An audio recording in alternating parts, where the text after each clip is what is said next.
Welcome to session 4 that deals with the work of Emil Durkheim. Durkheim was born in 1858 and died in 1917. Now, to put Durkheim in perspective, let me say that among the founding fathers that we're going to consider, the most important ones are Emil Durkheim, Karl Marx, and Max Weber, because their thoughts are very rich, they are very relevant today, and so whatever sociological theory we are doing, we keep going back to them. They are our classic founding fathers. We brought in Spencer and Comte just for historical reasoning, so that you know where the discipline began. But then Emil Durkheim, Karl Marx, and Weber are these three are the most important. So you see through your sessions that they have been apportioning more of the time. So their works are so detailed, and I'll walk you through them quickly. Now, as usual, you should read about Emil Durkheim, the biography. And so that is also very detailed in the course description or the sessions.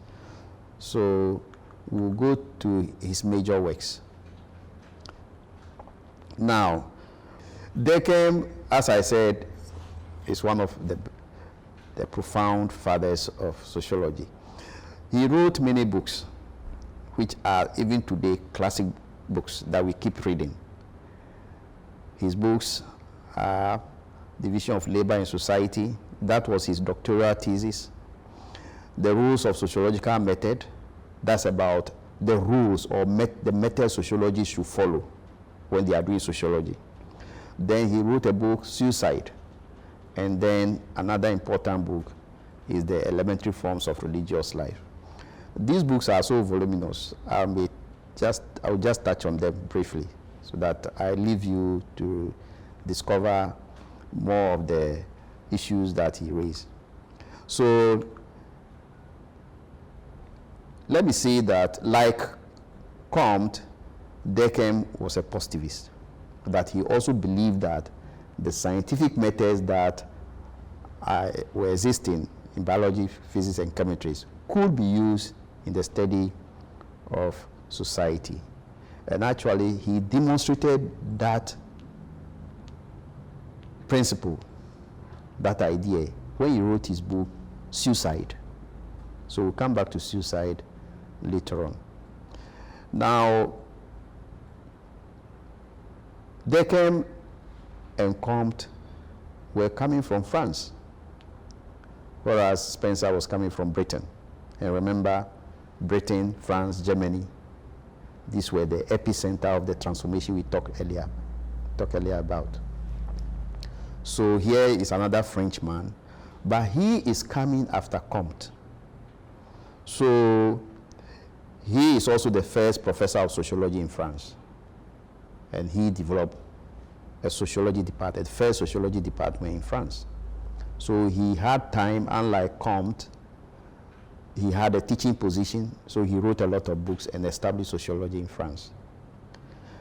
Now, Comte didn't specify specifically what sociology should study, apart from saying, oh, they should study social dynamics, social studies, and adopt this positivistic method. But here comes Durkheim, who tries to give the subject a concrete subject matter. So Durkheim says sociology should study social facts. And so the question is, what are social facts?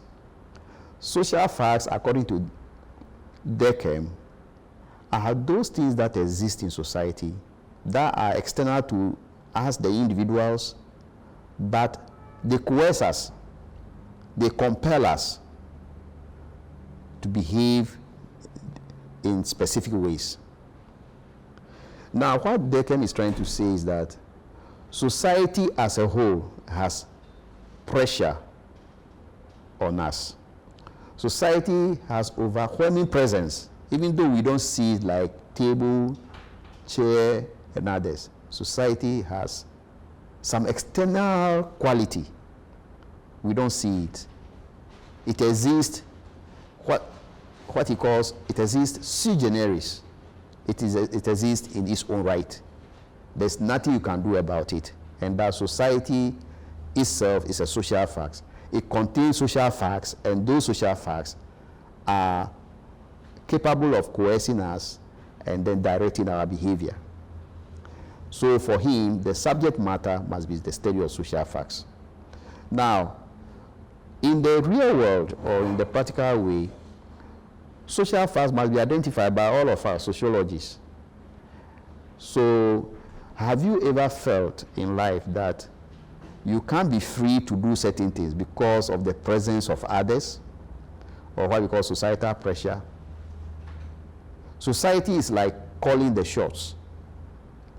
Okay, sometimes we behave just because of the norms of society, of the cultural expectations, because of the institutional demands. So this is what Decken wants us to see, that society is ever present in our lives, so that we can't just be doing things randomly. So this is social facts. So in the real practical terms, when we talk about social, we are talking about the institutions of society, the morality that we have to follow, the laws that are there, the customs and all that, the traditions that we all follow. Society is on us. Now, for Decken, even simple things like suicide that we attribute to somebody not being normal in the mind or suffering from depression, you know, we explain suicide in a very lousy way because the person is suffering from some depression, which maybe the psychologists will give theories and explain. But Decken says that no, even suicide, which is a private matter, is at the end of the day, it is society that is responsible. Society, through its weaknesses in bonding people together, make people to be loners. So when they suffer depression and all that, they don't have anybody to turn to. They are likely to commit suicide. So we shouldn't see suicide as just a mental state event, but we should see it as showing us indications about the type of social solidarity, togetherness, social bond that we create, where people are bonded in groups so well, they are enveloped in the group, they are likely to experience happiness. But when people have weak bonds, they are not interconnected and all that to people, groups and others, they are going to be suffering from depression. So in the long run for Decken, society is the one that pushes people to commit suicide. To illustrate his idea that society has so much power over us, that is why he talked about suicide. Now, social facts then are things we have been studying in sociology. For example, we even see children who are delinquent or people who become criminals and others. We don't trace the cause of this delinquency or criminality to the individuals per se. We want to look up to the structure of society, the institution, let's say, of the family, the support system that the person has. Are all these things weak? So if, for example, the family is dysfunctional, it's likely that the child will become delinquent. Or somebody has not grown up in a bonded family where things are okay, is likely to commit crime. So in a way, everything seems to boil down to society for Decken. So in Decken's conception of sociology, we should look at social facts. Social facts are those things in society that actually shape determine to a great extent how we behave and what consequences do we have. He distinguished various levels of social facts, the material, non-material, and all that you see in the slides and read in the books. Now, there are other concepts. Durkheim came out with the concept that society is like a moral entity. Society is like a moral entity based on the idea that society is a social fact. A moral entity here means society sets standards, sets the morality that we should all follow. So it's like society acting, controlling us again. Then he talks about collective conscience. And he talks about collective representation. One key issue that runs through Durkheim's work is social solidarity. Social solidarity or social integration. And so the more integrated we are in a group, in the family, in the society, the more we experience happiness. The less we are integrated, the more isolation, depression, and all that. So the terms that are associated with Durkheim are social facts, material social facts, non-material social facts, society as a moral entity, social disorganization, and anomy. When society is weak, its norms, values are not being adhered to. Society is, to Durkheim, is not healthy. It's experiencing disorganization. And at the extreme, anomy. Anomy means the weaknesses of norms or laws, or the absence of them. Now, the collective conscience is a very interesting one, because the idea is that once we are members of society, we share in one value system. So whatever value system we have, the way everybody, the ordinary people, understand their world as what is right, what is wrong, that they all share together becomes the collective conscience.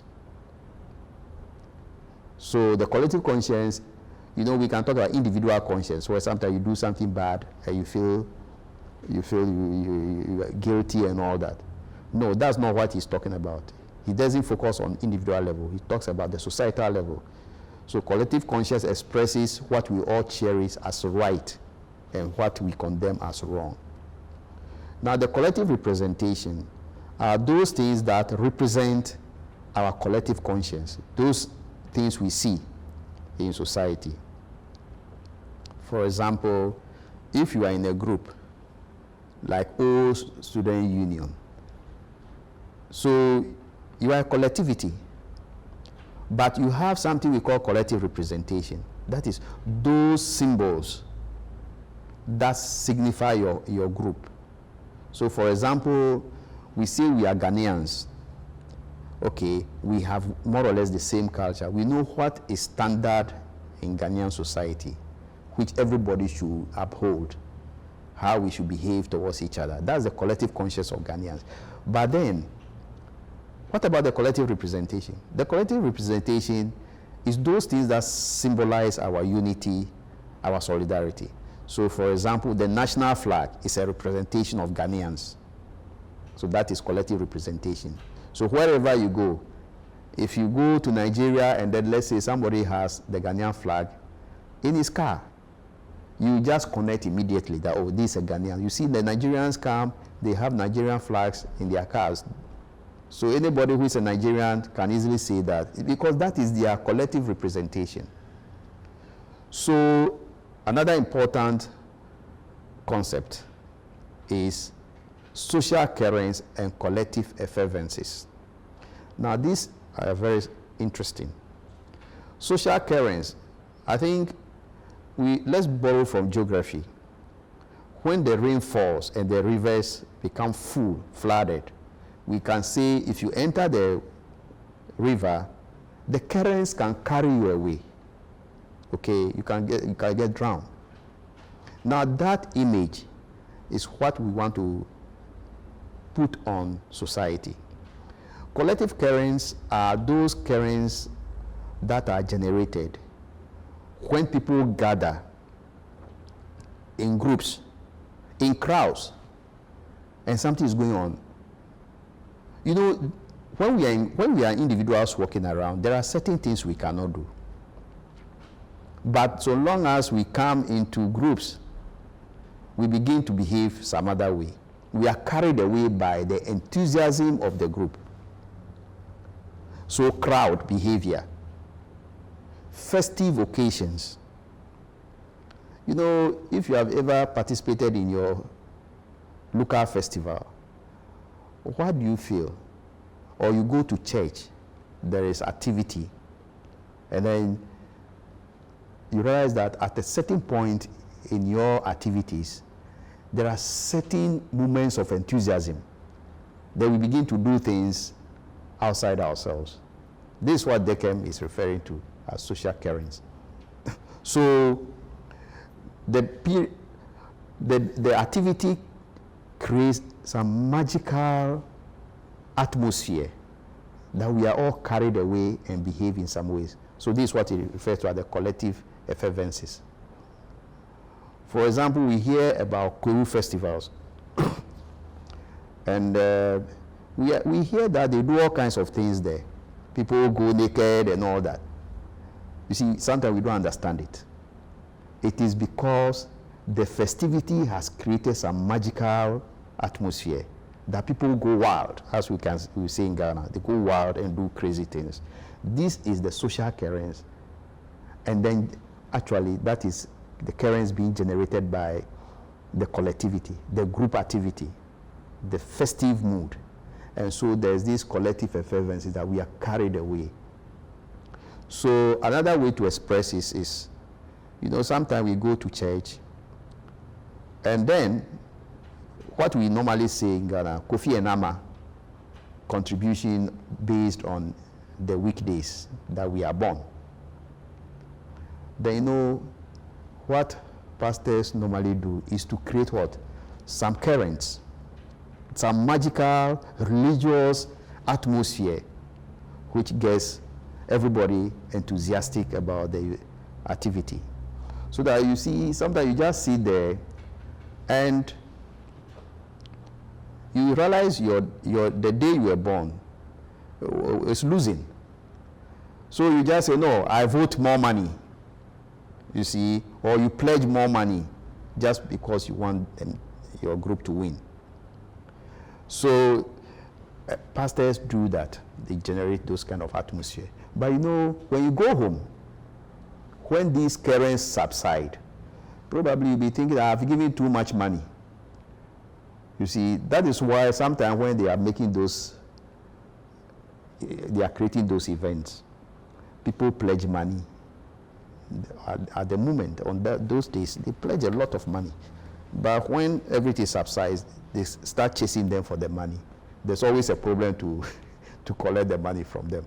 So we're talking about situations where crowd, festivals, musical festival or traditional festivals and all that. So watch videos of these important musicians come to the stage. And then when we are there experiencing the event or dancing and all that, there's a certain atmosphere. This is that we are carried away by those events. So here again, it is the power of groups, how groups can work out certain external factors that can influence our behavior. So for this session, we have examined Deckem's conception of sociology, that sociology should study social facts. Social facts can be material social facts or non-material social facts. Society is a moral entity. And when society is not functioning well, we say there is social disorganization, anomy, and also concepts like collective conscience, collective representation, and social currents, as well as collective effervescences.